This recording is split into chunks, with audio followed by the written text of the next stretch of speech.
ನೋಡಿ, ಸಚಿವ ಸ್ಥಾನಕ್ಕೋಸ್ಕರ ಶಾಸಕ ಜಮೀರ್ ಅಹಮದ್ ಖಾನ್ ಅವರು ಇಲ್ಲ ಸಲ್ಲದ ಸರ್ಕಸ್ಗಳನ್ನು ಮಾಡ್ತಾ ಇದ್ದಾರೆ. ಒಂದು ಕಡೆ ಸಿದ್ದರಾಮಯ್ಯ ಅವರು ಓಪನ್ ಆಗಿ ಸ್ಟೇಟ್ಮೆಂಟ್ ಕೊಡ್ತಾರೆ, ಆತನಿಗೆ ಯಾಕೆ ಸಚಿವ ಸ್ಥಾನ ಕೊಡಬೇಕು, ನೀವ್ಯಾಕೆ ನನ್ನ ಹತ್ರ ಕೇಳಕ್ಕೆ ಬಂದಿದ್ದೀರಾ. ಜಮೀರ್ ಅವರ ಬೆಂಬಲಿಗರು ಹೋಗ್ತಾರೆ ಮಾಜಿ CM ಸಿದ್ದರಾಮಯ್ಯ ಅವರ ಬಳಿ. ಸಾರ್, ಅವ್ರು ನಿಮ್ಮ ಆತ್ಮೀಯರು, ಸೊ ನೀವು ಬೆಳೆಸ್ದಂಥವರು, ಅವರಿಗೆ ಸಚಿವ ಸ್ಥಾನ ಕೈ ತಪ್ಪಿದೆ, ಕೊಡಿಸಿ ಅಂತ ಹೇಳಿ ಲಾಬಿ ಮಾಡೋದಕ್ಕೆ ಹೋಗ್ತಾರೆ. ಆ ಸಂದರ್ಭದಲ್ಲಿ ಸಿದ್ದರಾಮಯ್ಯ ಅವರು ಆತನೇ ನನ್ನ ವಿರುದ್ಧ ಕೆಲಸ ಮಾಡಿದ್ದಾರೆ, ಹೆಂಗೆ ಮಾಡೋಕ್ಕಾಗುತ್ತೆ ಅಂತೇಳಿ ಓಪನ್ ಆಗಿ ಸ್ಟೇಟ್ಮೆಂಟ್ ಕೊಡ್ತಾರೆ. ಆ ವಿಚಾರ ಸಿಕ್ಕಾಪಟ್ಟೆ ಸುದ್ದಿ ಆಗುತ್ತೆ. ಬಟ್ ಜಮೀರ್ ಅವರು ಇದುವರೆಗೂ ಕೂಡ ಸಚಿವ ಸ್ಥಾನ ಕೈ ತಪ್ಪಿದ ದಿನದಿಂದ ಇಲ್ಲಿಯವರೆಗೂ ಕೂಡ ಈ ವಿಚಾರದ ಬಗ್ಗೆ ನನಗೆ ಸಚಿವ ಸ್ಥಾನ ಬೇಕು, ಆಡಿಯೋ ನಂದಲ್ಲ ಅನ್ನುವ ಸ್ಪಷ್ಟನೆ ಕೊಟ್ಟರು ಬಿಟ್ಟರೆ ಮಾಧ್ಯಮ ಪ್ರತಿನಿಧಿಗಳಿಗೆ ಯಾವುದೇ ರೀತಿಯ ರಿಯಾಕ್ಟನ್ನು ಮಾಡ್ತಾ ಇಲ್ಲ ಶಾಸಕರಾದಂತಹ ಜಮೀರ್ ಅಹಮದ್ ಖಾನ್ ಅವರು. ಅಂದರೆ ಹೈಕಮಾಂಡ್ವರೆಗೂ ಕೂಡ ಈ ಆಡಿಯೋ ವಿಚಾರ ಹೋಗಿದೆ.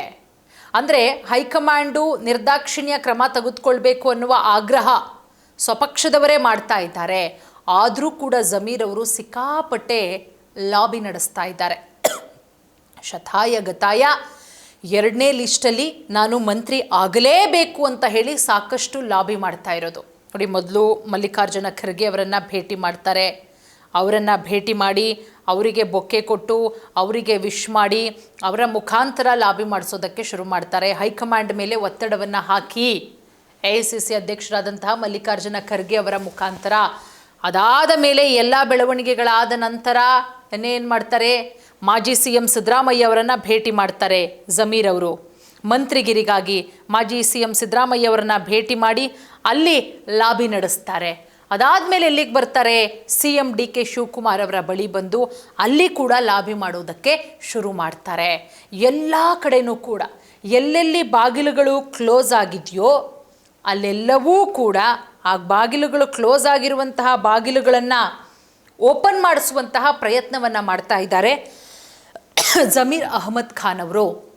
ಆದರೆ ಎಲ್ಲೋ ಒಂದು ಕಡೆ ಬಹಳ ಸ್ಪಷ್ಟವಾಗಿ ಗೊತ್ತಾಗ್ತಾ ಇದೆ, ಬೇರೆ ಮುಸ್ಲಿಂ ನಾಯಕರಿಗೆ ಮಣೆ ಹಾಕೋದಕ್ಕೆ ರಾಜ್ಯ ಸರ್ಕಾರ, ರಾಜ್ಯ ಕಾಂಗ್ರೆಸ್ ಮುಂದಾಗಿದೆ.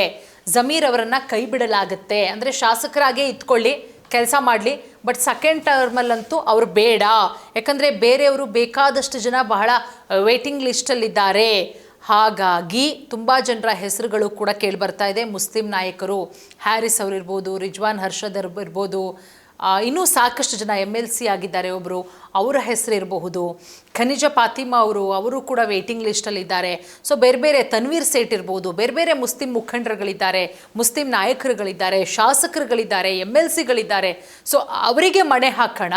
ಯಾಕಂದರೆ ದಾವಣಗೆರೆ ಚುನಾವಣೆಯ ಸಂದರ್ಭದಲ್ಲಿ ಪಕ್ಷದ ವಿರುದ್ಧವೇ ಜಮೀರ್ ಅಹಮದ್ ಖಾನ್ ಅವರು ಕೆಲಸ ಮಾಡಿರೋದ್ರಿಂದ, ಅದಕ್ಕೆ ವಿತ್ ಪ್ರೂಫ್ ಸಮೇತ ಸಿಕ್ಕಿರೋದ್ರಿಂದ, ಸೊ ಯಾವುದೇ ಕಾರಣಕ್ಕೂ ಕೂಡ ಮತ್ತೊಮ್ಮೆ DK ಶಿವಕುಮಾರ್ ಅವರ ಸಂಪುಟಕ್ಕೆ ಸೇರ್ಪಡೆ ಮಾಡ್ಕೊಳ್ಳೋದಕ್ಕೆ ಹೈಕಮಾಂಡ್ ಕೂಡ ಒಪ್ತಾ ಇಲ್ಲ. ಅದು ರಾಹುಲ್ ಗಾಂಧಿಯವರೆಗೂ ಕೂಡ ವಿಚಾರ ಮುಟ್ಟಿದೆ ಅನ್ನುವ ಮಾತುಗಳು ಕೂಡ ಕೇಳಿ ಬರ್ತಾ ಇದೆ. ವೇಣುಗೋಪಾಲ್ ಅವರು ಏನೇ ಅಪ್ರೋಚ್ ಮಾಡಿದ್ರು ಕೂಡ, ಯಾಕಂದರೆ ವೇಣುಗೋಪಾಲ್ ಅವರು ಜಮೀರ್ ಅಹಮದ್ ಖಾನ್ ಅವರು ಬಹಳ ಚೆನ್ನಾಗಿದ್ದಾರೆ. ಕೇರಳದಲ್ಲೇ ಠಿಕಾಣಿ ಹೂಡಿಬಿಟ್ಟಿದ್ರು ಚುನಾವಣೆಯ ಸಂದರ್ಭದಲ್ಲಿ, ವೇಣುಗೋಪಾಲ್ ಅವರನ್ನ ಗೆಲ್ಲಿಸಲೇಬೇಕು ಅಂತ ಹೇಳಿ. ವೇಣುಗೋಪಾಲ್ ಅವರನ್ನ ಮುಖ್ಯಮಂತ್ರಿಯನ್ನಾಗಿ ಮಾಡಬೇಕು ಕೇರಳದ ಅಂತಲೂ ಹೇಳಿಬಿಟ್ಟು ಜಮೀರ್ ಅಹಮದ್ ಖಾನ್ ಅವರು ಸಾಕಷ್ಟು ಓಡಾಡ್ತಾರೆ. ಬಟ್ ಕೊನೆಗೂ ಆಗಲ್ಲ. ಬಟ್ ವೇಣುಗೋಪಾಲ್ ಅವರು ಜಮೀರ್ ಅವರು ಬಹಳ ಚೆನ್ನಾಗಿದ್ದಾರೆ. ಬಟ್ ಏನೇ ಸರ್ಕಸ್ ಮಾಡಿದ್ರು ಜಮೀರ್ ಅವ್ರಿಗಂತೂ ಸಚಿವ ಸ್ಥಾನ ಮರೀಚಿಕೆ ಫಿಕ್ಸು. ನೋಡಿ, at a time Mallikarjun Kharge ಅವರನ್ನು ಮೀಟ್ ಮಾಡಿದ್ದಾರೆ, ಮಾಜಿ CM ಸಿದ್ದರಾಮಯ್ಯ ಅವರನ್ನು ಮೀಟ್ ಮಾಡಿದ್ದಾರೆ. ಬಟ್ ಸಿದ್ದರಾಮಯ್ಯ ಅವರು ಓಪನ್ ಆಗಿ ಹೇಳಿಬಿಟ್ಟಿದ್ದಾರೆ. ಅದರ ಜೊತೆಗೆ DK Shivakumar, CM DK Shivakumar ಅವರನ್ನೂ ಕೂಡ ಮೀಟ್ ಮಾಡಿರೋದ್ರಿಂದ ಏನೇ ಹರಸಾಹಸಗಳನ್ನು ಪಟ್ಟರೂ ಕೂಡ ಜಮೀರ್ ಅವರಿಗೆ ಸಚಿವ ಸ್ಥಾನ ಕನಸಾಗಿಯೇ ಉಳಿಯುತ್ತೆ, ಶಾಸಕರಾಗೇ ಮುಂದುವರಿಯೋದು ಫಿಕ್ಸ್ ಅಂತ ಹೇಳಲಾಗ್ತಾ ಇದೆ. ಸೊ ಕಾದ್ ನೋಡೋಣ ಮುಂದಿನ ದಿನಗಳಲ್ಲಿ ಏನಾಗುತ್ತೆ ಅಂತ.